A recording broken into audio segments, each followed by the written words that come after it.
Welcome back. Let's continue our discussion now on the developments in Sokoto State. I'm now being joined from Abuja by Buhari Yusuf, who is a legal practitioner. Thank you very much for joining us on the program.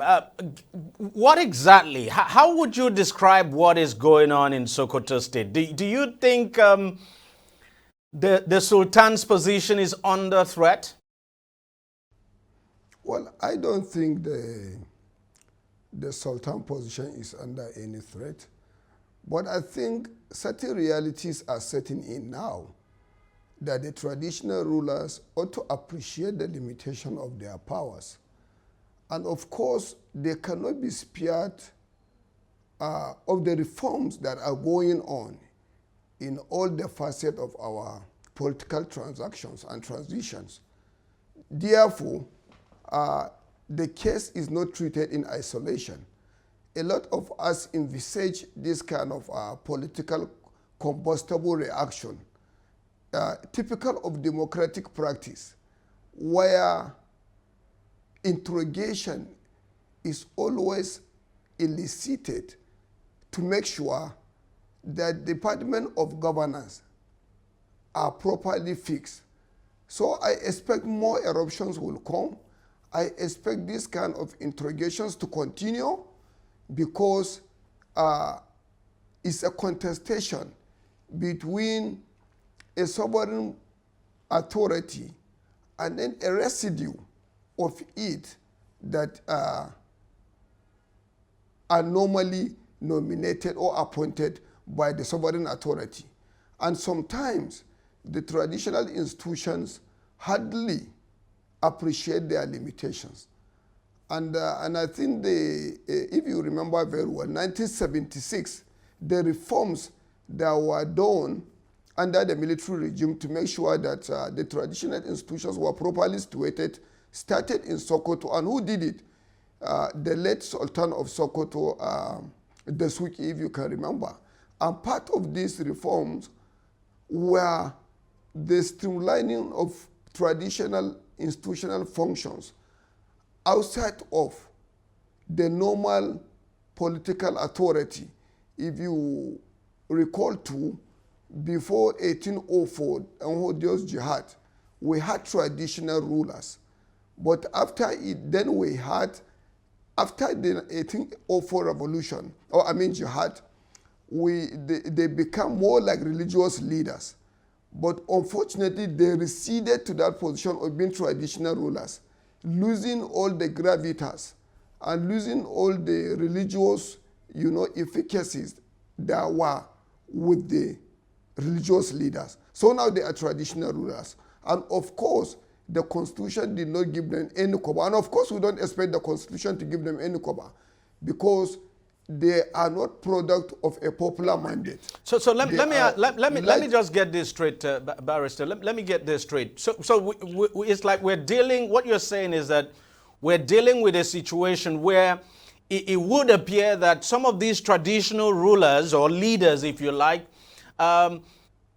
appear to be wielding executive powers that they do not have, and so these governors are now, what the governors are trying to do is to whip them in line and, let them know that, look, they do not wield executive powers and that they are supposed to be under their own authority. Yes, and that is it. And not only that, a lot of them easily get excited into political activities, possibly trying to maintain a good relationship with an incumbent government within their domain. And that again elicits a serious crisis, probably after the loss of power of the incumbency. And as we have seen in maybe Kano and now in Sokoto, you recall Sokoto was ruled by PDP, and of course Kano was by APC. You can see the convulsion, you can see the contradictions that are being thrown up. And I think this will continue because until and unless local laws are put in place to really define their functions, not anything outside of their ceremonial cocoon. Otherwise, we will have power contestation, which is not going to be good for a smooth running of liberal democracy. So essentially what you are saying, and which of course, I mean, there's a strong point there, is that you have situations, and we see that, not just in the north, but even across the country, where traditional rulers or leaders now who should be apolitical decide to pitch tent with political actors now. And unfortunately for them, just as you have said, imagine a traditional ruler, for instance, decides to pitch tent with a particular governor of a state, and then when the government of, I mean, when that party now that that governor belongs to leaves office and another party comes in, just as we're seeing in Kano, then it becomes a problem. But then you would say these traditional rulers now or leaders are to blame for this, because under normal circumstances, they shouldn't be partisan at all. Yeah, that is it. But you see, when you are operating on a platform that, limitations are not created, and then there are no possible established precept or normative, the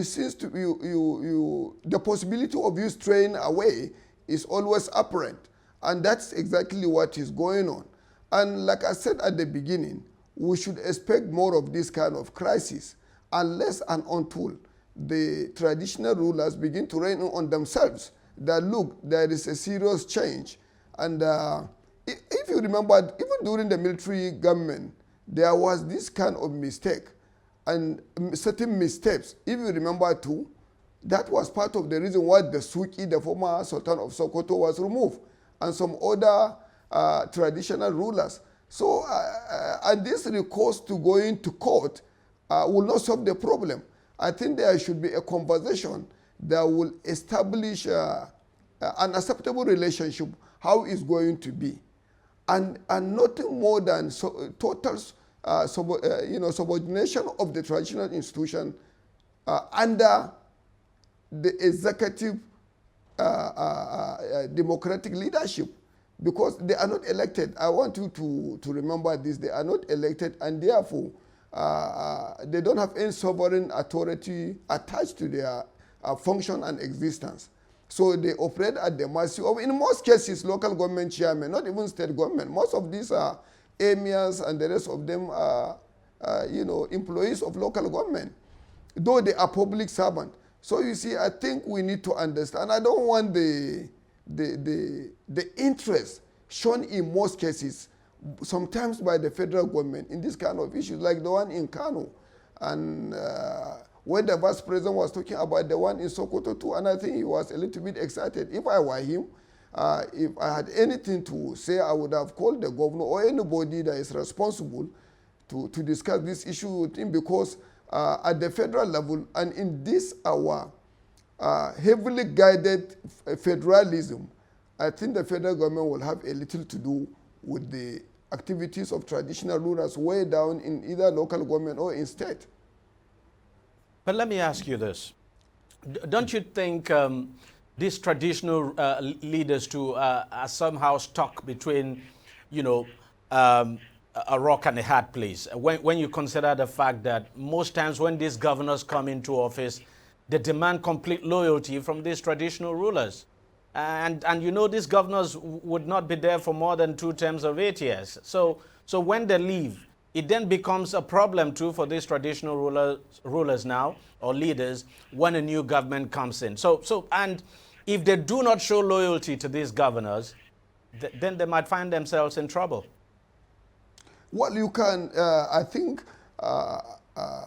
being a neutral person might be a little bit difficult, maybe a little bit difficult, but you must force yourself to be objective in your relationship with the leadership. And again, as a leader, they call them our fathers. Why can't you afford to be a father so that you have your kingdom secured?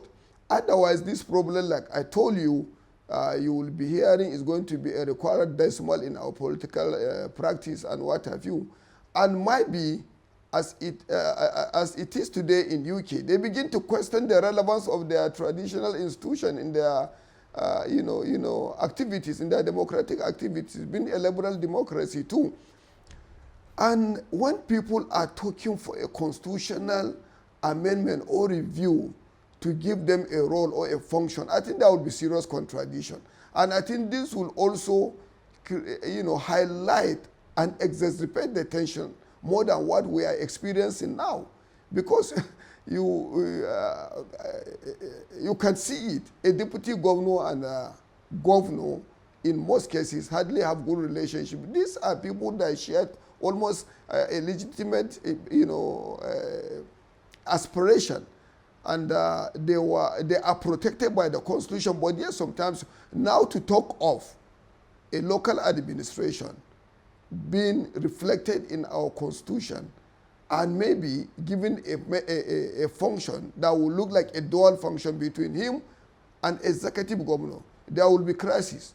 So I think what is needed to be done is to really further cement the ceremony around them, that you are just to function just as they are. But I think this contestation is going to be a serious crisis. Okay, let me give you the example of one example, the one in Sokoto. I think before this law that they want to introduce, the Sultan had the power and the privilege of doing what? Of appointing district heads without recourse to the governor or the state government, which is very dangerous because the financial exposure is covered by the state. So you see, if there is no relationship, how can that be smoothly run? It's not going to be possible. He who pays the paper dictates the tune. So you can see. So I mean, to me, the one in Sokoto is not even it shouldn't be a serious issue. And again, when courts are encouraging them by this way, by way of dishing out expertise orders and the rest of them, at the end of it all, the appointment, the disposition, the enthronement of all these traditional rulers are under the governor in collaboration with the state assemblies that are normally under the governor again. So at the end of all the judicial process, you go back again to the governor. So I think there should be this encouragement that will strengthen relationship between the governors and the traditional institutions. Otherwise, I can accurately predict that the traditional rulers are going to be colossal casualties. Let me ask you this final question before you go. You did talk about that amendment now being carried out by the Sokoto State House of Assembly. Of course, they want to amend, according to them, Section 79 of the state's local government and chieftaincy law, so that the Sultan does not enjoy the sole power of appointing kingmakers and, of course, district heads. Do you think, honestly, in your honest opinion, do you think, as some people have suggested, that is a calculated move? And by the way, when I say some people, MURIC, that's the Muslim Rights Concern now, that organization, I believe you know the organization. Do yes. you think, as the organization has alleged, that this is a calculated move to remove the Sultan? No, I want to say that MURIC become a meddlesome interloper in an issue that they appear to know a little about. First of all, my brother, I know you are aware, a lot of traditional rulers in the north are caught up in this wave of banditry and what have you. Now, how would you remove the governor, the chief security officer, from having a say in the appointment of traditional rulers? They need to go through security, scrutiny, and the rest of them. So, if governors are not involved, how will you ascertain? How will you ascertain the conduct, the behavior, and then the security situation of the of any candidate to the appointment? The governor must have. In fact, the traditional leaders should only have the power to nominate among a lot, and the governor will have the right to, after scrutiny, to choose those that can advance the cause of security and development. But you've read it. Zamfara, Sokoto, and all the states, traditional rulers are caught up in this banditry issue. So I think for any governor to sit idle and watch maybe first-class traditional ruler in his area appointing people anyhow, I think that will be sleeping on his duty, and it's going to be dangerous for the state. If at all the name chief security officer means anything, So chief security officer should know every appointment, particularly appointment whose financial exposure are going to be done what? Are going to be controlled by the state, are going to be paid by the state. So you can see I don't think there is any attempt. But sometimes there is what we call the guilty factor of some of these people, little something they will begin to think that they are the target. But I don't think the Sultan is a target. He shouldn't have anything to fear. I know the state is recovering from losing, a party that was there. Now there is a transition to another party. Of course, there must be this a little bit of political, volatility. But I think as a father, he shouldn't. And my fear, my friend, is this. These traditional leaders ought to understand, or rulers, they should understand that at the end of it all, the governor, within his hand, reside the power to remove them, to appoint them, and to do what? So they should learn to maintain that relationship. Buhari Yusuf, legal practitioner, thank you very much for coming on the program, and thank you for your wonderful contributions there. Happy to be with you, my friend. Thank you very much. Thank you. Thank you. We'll take a short break and we'll be right back. Stay with us. Don't go away. Opinions are free. Facts are sacred. But truth is universal. How, in practical terms, can we, for instance, de-escalate the tension? When you go into public office, you must be ready to answer to the people. We know where the enemy is. 3 places. The Lake Chad Basin, the border area between Nigeria and Cameroon, and then the Sambisa Forest. On DEJI360, we give you a complete dose of everything. Opinion, facts, and undiluted truth. I hardly believe what politicians say in this part of the world. The new Nigeria is possible, a future is possible.